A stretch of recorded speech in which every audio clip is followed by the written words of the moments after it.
Assalamualaikum warahmatullahi wabarakatuh. Salam sejahtera untuk kita semua. Om Swastiastu, Namo Buddhaya, salam kebajikan.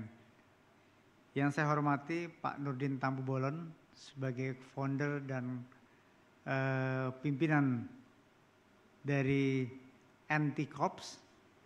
Kemudian Pak Rondi Montanaro, Pak Tommy William, Pak Dimpo Sgiarto selaku Direktur Nusantara. Terus ada juga Pak Don Bosco. Selamat siang Pak. Dan para narasumber, moderator, dan Bapak Ibu hadirin sekalian. Di tempat praktek saya seringkali ketemu Bapak dan Ibu pasien itu yang pergi berobat ke luar negeri.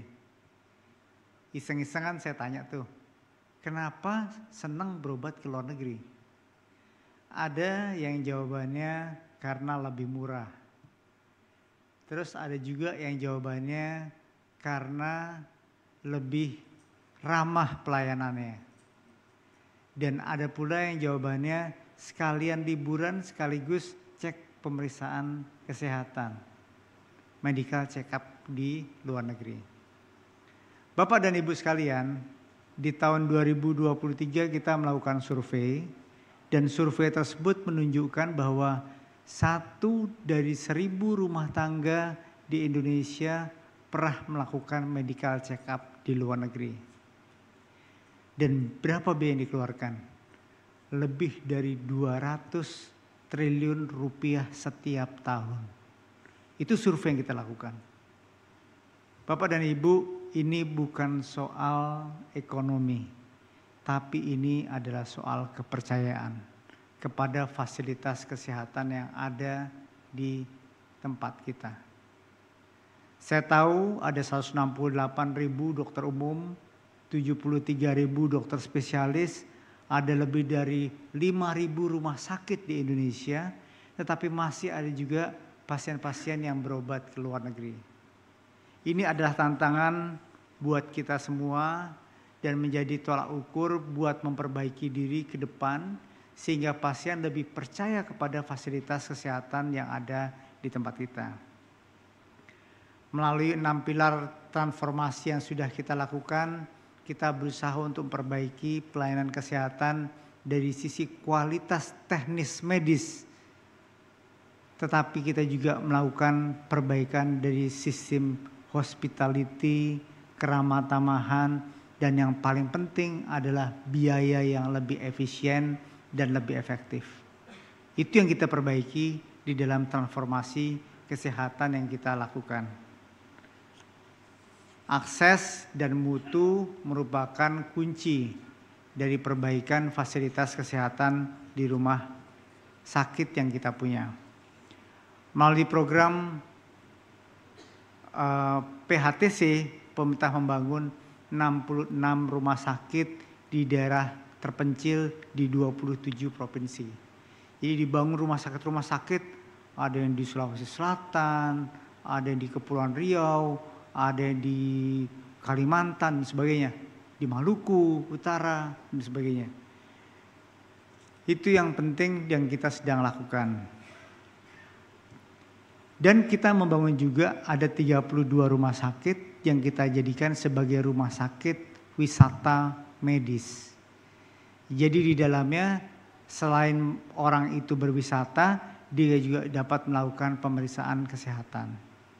Ke depan mungkin akan kita gabungkan beberapa hal yang penting yang menyangkut terhadap hospitality dan langkah yang berbeda untuk pelayanan kesehatan.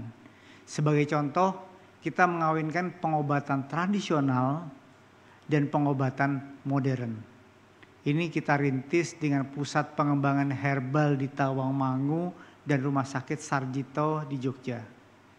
Jadi kalau di Cina itu ada traditional Chinese medicine, nanti kita akan punya traditional Indonesian medicines yang merupakan perpaduan antara pengobatan tradisional dan pengobatan modern. Yang tentu saja ini butuh evaluasi dan punya evidence base yang bagus. Bapak dan Ibu sekalian, kita juga memperbaiki SDM kesehatan medis. Beberapa teman-teman dokter umum disekolahkan, ada yang ke Jepang, ada yang ke Cina, ada yang ke beberapa tempat lainnya untuk belajar ilmu spesialis di bidang tertentu karena keterbatasan penerimaan spesialis di tempat kita. Selain itu juga pendidikan subspesialis juga kita tingkatkan kapasitas penerimaannya sehingga penyakit-penyakit yang lebih spesifik bisa terobati dan bisa dilayani dengan lebih spesifik juga. Bapak dan Ibu sekalian, tentu masa depan kesehatan Indonesia ini bukan saja milik Kementerian Kesehatan secara eksklusif, tetapi harus inklusif, merupakan perpaduan antara pemerintah dan sektor swasta. Untuk itulah maka kita bangun sistem kolaborasi dan environment di dalam sistem kesehatan itu tidak lagi berbasis pada pemerintah saja, tetapi pada rumah sakit swasta.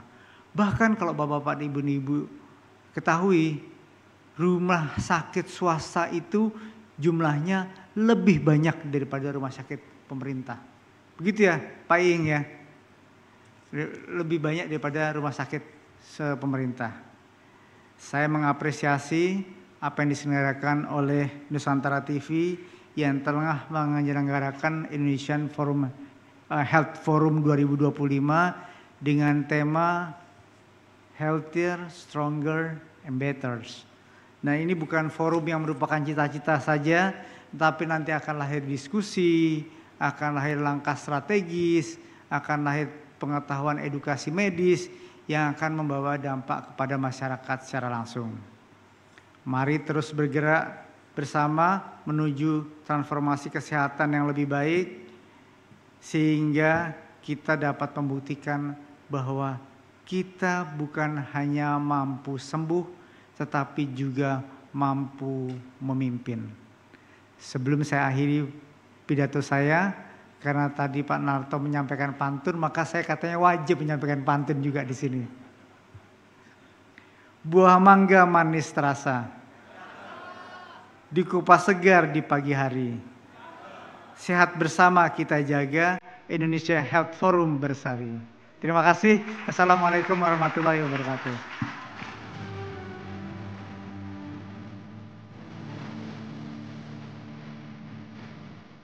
Baik, terima kasih Bapak Dante atas sambutannya. Mohon untuk di atas panggung dulu karena selanjutnya akan ada penyerahan cenderamata yang akan diberikan oleh Direktur Nusantara TV, Bapak Nurdin Tampu Bolon.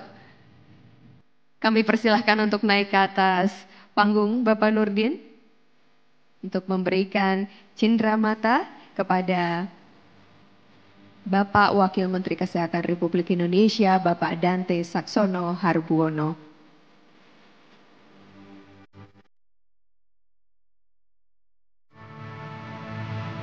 Baik, didokumentasikan tentunya momen yang sangat berharga ini. Oke. Baik.